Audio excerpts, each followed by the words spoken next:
ஹரே கிருஷ்ணா. இன்றைக்கி நம்ம நாராயணவனம் அப்படிங்கிற ஊரில் கல்யாண வெங்கடேஸ்வர சுவாமி கோவில்னு ஒரு கோவில் இருக்குது. அதோடைய ஸ்தல புராணம் தான் நம்ம பார்க்க போகிறோம். ஸோ இந்த கோவில் இருக்கிற இடத்துல தான் திருப்பதி பாலாஜி அவருக்கும் பத்மாவதி தாயாருக்கும் திருமணம் நடந்தது. நம்ம எல்லோரும் திருப்பதிக்கு போயிருப்போம், ஆனால் இந்த நாராயணவனம் அப்படின்ற இந்த இடத்துக்கு நம்ம போயிருந்திருக்க மாட்டோம். ரொம்ப அற்புதமான ஒரு கோவில் இந்த இடத்துல இருக்குது. ஸோ ஆகாசராஜா அப்படிங்கிற ஒரு அரசன், அவர் தான் என்ன பண்ணுறாரு, இந்த பகுதியை ஆட்சி பண்ணிக்கிட்டு இருக்கிறாரு. பல நாட்களாக, அதாவது பல வருடங்களாகவே அவருக்கு குழந்தை இல்லை. அவங்க மனைவி பேர் தரணி தேவி அப்படின்னு பேர். ஸோ ரெண்டு பேருக்குமே பயங்கரமான ஒரு வருத்தம். பல நாட்களாயும் நமக்கு குழந்தை இல்லையே அப்படின்னு சொல்லி, அப்போது அங்கே அவருடைய நாட்டு மந்திரிகள் அவங்களுடைய அறிவுரைப்படி அவர் ஒரு யஜ்ஞம் பண்ணலாம் அப்படின்னு சொல்லி அவர் முடிவு பண்ணுறாரு. ஸோ அந்த யஜ்ஞத்துக்காக தான் அவர் என்ன பண்ணுறாரு, ஒரு அந்த காலத்தில் யஜ்ஞம் பண்ணணும் அப்படின்னு சொன்னால் அந்த இடத்த உழுவாங்க. உழுதுக்கப்புறம் தான் அந்த இடத்துல யஜ்ஞம் பண்ண முடியும். ஸோ அதுக்காக ஒரு இடத்த தோண்டும் போது தான் அந்த இடத்துல பத்மாவதி தாயார் அவங்க ஒரு தாமரை பூக்கு நடுவில் அவங்க பிறந்தாங்க அப்படின்னு சொல்லி ஸ்தல புராணம் சொல்லுது. அந்த இடத்துக்கு பேர் தான் அலர்மேல் மங்காபுரம் அப்படின்னு நம்ம சொல்கிறோம். அது திருப்பதிக்கு பக்கத்தில் இருக்குது. ஸோ அங்கேருந்து தான் பத்மாவதி தாயார் இவங்களுக்கு கிடைக்கிறாங்க. ஸோ அதுக்கப்புறமா ஆகாசராஜா அவர் குழந்தையை எடுத்துகிட்டு அவர் ரொம்ப சீரும் சிறப்புமாக வளர்த்துக்கிட்டு இருக்கிறாரு.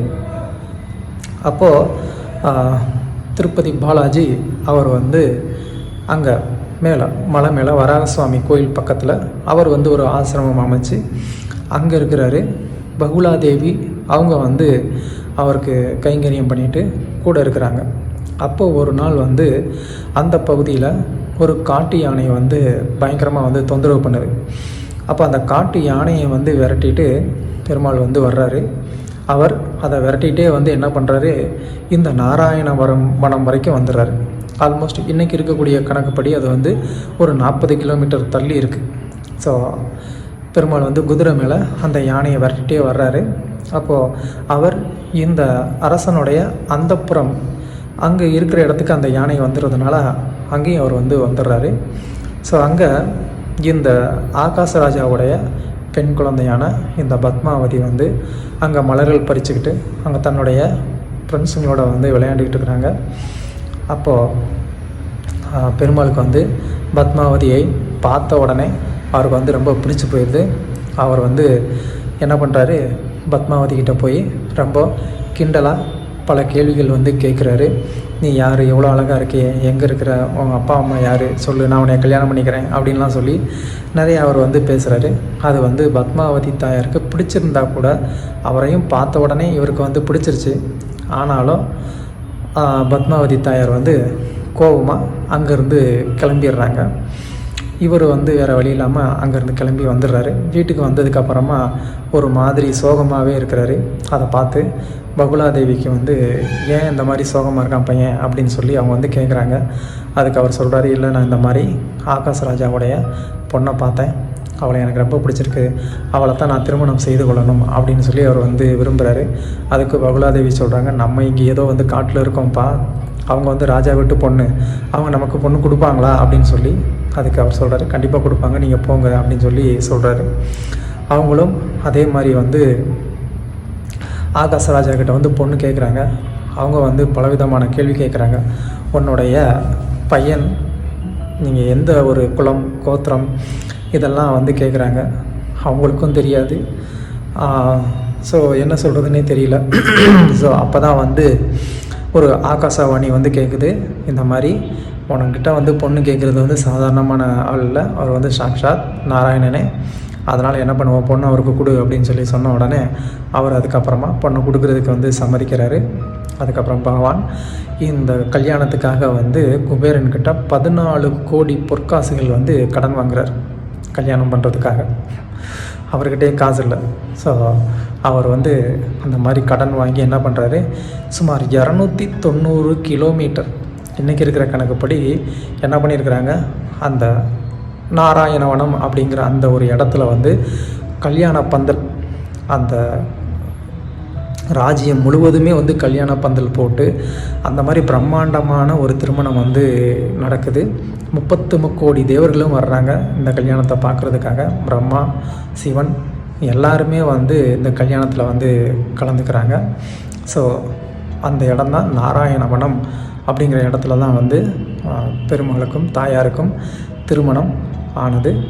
அது வந்து நீங்கள் சென்னையிலேருந்து போகிறீங்க அப்படின்னு சொன்னால் சித்தூருக்கு அடுத்து புத்தூர் அப்படின்ற ஒரு ஊர் இருக்குது. அந்த புத்தூர்லேருந்து ஒரு 2 கிலோமீட்டர் தள்ளி தான் வந்து இந்த கோவில் நாராயணவனம் அப்படின்னு யார் கேட்டாலும் சொல்லுவாங்க. அங்கே இந்த கல்யாண வெங்கடேஸ்வர சுவாமி கோவில் வந்து இருக்குது. ஸோ அதனால்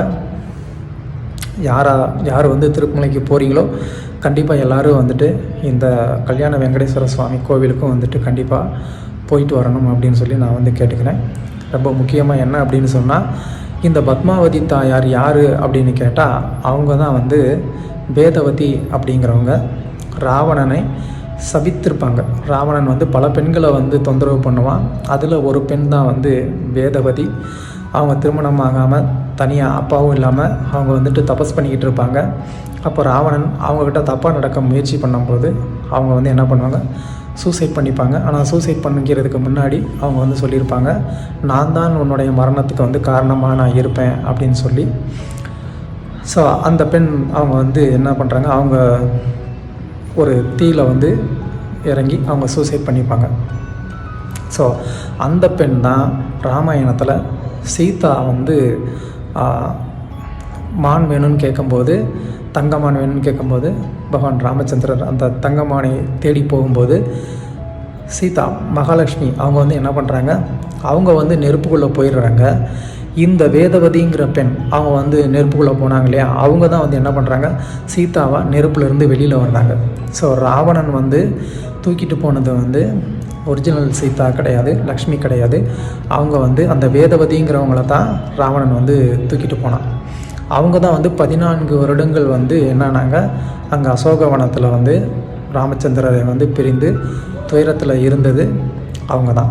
அதுக்கப்புறமா தான் ராமர் வந்து என்ன பண்ணுறாரு, திரும்பவும் அக்னி பிரவேசம் பண்ண சொல்கிறாரு சீதாவை. அதுக்கப்புறமா இவங்க வந்து அக்னி பிரவேசம் பண்ணுறதுனால உள்ள இவங்க போயிட்டு திரும்ப வந்து சீதா வந்து வெளியில் வர்றாங்க.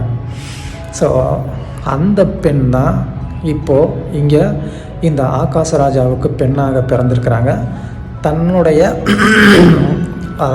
தன்னுடைய பக்திக்காக தனக்காக தன்னையே அர்ப்பணம் செய்த அந்த பக்தையை வந்து என்ன பண்ணுறாரு, தானே வந்து திருமணம் செய்து கொள்கிறாரு. அதாவது பகவான் தன்னையே அந்த பக்தைக்கு அர்ப்பணிக்கிறாரு அப்படிங்கிறது தான் இதிலிருந்து நம்ம தெரிந்து கொள்ள வேண்டிய ஒரு விஷயம். ஒரு பக்தர் எப்போ பகவானுடைய சேவைக்காக அவர் வந்து தன்னைத்தானே அர்ப்பணிக்க தயாராக இருக்கிறாரோ, அப்படிப்பட்ட அந்த பக்தருக்கு பகவான் என்ன பண்ண தயாராக இருக்கிறாரு, அவர் தன்னையே அர்ப்பணிக்க தயாராக இருக்கிறார். எப்பேற்பட்ட ஒரு உயர்ந்த ஒரு ஸ்தானத்தை அந்த பக்திக்கு வந்து பகவான் வந்து கொடுத்துருக்கிறார். தன்னுடைய மனைவி அப்படிங்கிற ஒரு அந்தஸ்தை வந்து பகவான் வந்து கொடுத்துருக்கிறார். இது எல்லாருக்குமே வந்து கிடைக்கக்கூடிய ஒரு விஷயம் இல்லை. ஸோ அதனால் பகவானுக்கு செய்யக்கூடிய அந்த பக்தி தொண்டில் நம்ம எப்போதுமே வந்து பின்வாங்காமல் நம்ம எல்லா விதமான தியாகமும் செய்கிறதுக்கு தயாராக இருக்கணும். ஸோ எப்போ பகவானுக்கு நம்ம எல்லா விதமான தியாகமும் செய்கிறதுக்கு தயாராக இருக்கிறோமோ, அதுக்கு துணிகிறோமோ, அப்போது பகவான் வந்து என்ன பண்ணுறாரு, அவரும் நமக்காக என்ன வேணால் செய்கிறதுக்கு தயாராக இருக்கிறார். அவர் தன்னையே கொடுக்கறதுக்கும் தயாராக இருக்கிறார். அதனால் இந்த பக்தி தொண்டு அப்படிங்கிறது மூலமாக நம்மளால் என்ன பண்ண முடியும், அதாவது தீவிரமான பக்தி தொண்டு மூலமாக நம்மளால் என்ன பண்ண முடியும், பகவானை கண்டிப்பாக அடைய முடியும் அப்படிங்கிறத இந்த ஒரு லீலை மூலமாக தெரிஞ்சுக்க முடியும். அது மட்டும் இல்லாமல் மகாலட்சுமியே பெருமாள்கிட்ட வந்து ரெக்கமெண்ட் பண்ணுறாங்க. போன யுகத்தில் நமக்காக வந்து ஒரு பெண் அவங்க வந்து கஷ்டப்பட்டாங்களே, நீங்கள் என்ன பண்ணணும், இந்த அவதாரத்தில் நீங்கள் அவங்கள வந்து திருமணம் செய்து கொள்ளணும்னு சொல்லி லக்ஷ்மியை வந்து ரெக்கமெண்ட் பண்ணுறாங்க. ஸோ அதனால் நம்ம பகவானுக்காக நம்மளை அர்ப்பணிக்கும் போது தாயாருடைய கருணையும் நமக்கு வந்துட்டு கிடைக்கும் அப்படிங்கிறதுல எந்த விதமான ஒரு சந்தேகமும் இல்லை. அந்த தாயாருடைய கருணையும் கிடைக்கும்போது தான் நம்மளால் என்ன பண்ண முடியும், பகவானுக்கு ரொம்ப நெருக்கமான ஒரு சேவையை வந்து செய்ய முடியும் அப்படிங்கிறதையும் நம்ம வந்து தெரிஞ்சுக்கலாம். ஸோ எல்லோரும் கண்டிப்பாக திருப்பதி போகிறவங்கெல்லாம் இந்த நாராயணவனம் அப்படிங்கிற அந்த இடத்துக்கு போயிட்டு நம்ம பகவான்கிட்ட அதே மாதிரியே நாங்களும் பகவானே உங்களுக்காக எல்லா விதமான தியாகமும் செய்கிற அளவுக்கு ஒரு மன உறுதியும் வைராக்கியமும் எங்களுக்கு வரணும், அந்த மாதிரி ஒரு பக்தியும் வரணும் அப்படின்னு சொல்லி நம்ம பிரார்த்தனை பண்ணி வந்தோம் அப்படின்னா பகவான் அந்த ஒரு வைராக்கியத்தையும் பக்தியும் நமக்கும் கொடுப்பார். அதுக்கப்புறம் அவர் தன்னையே நமக்கு கொடுப்பார். ஹரே கிருஷ்ணா.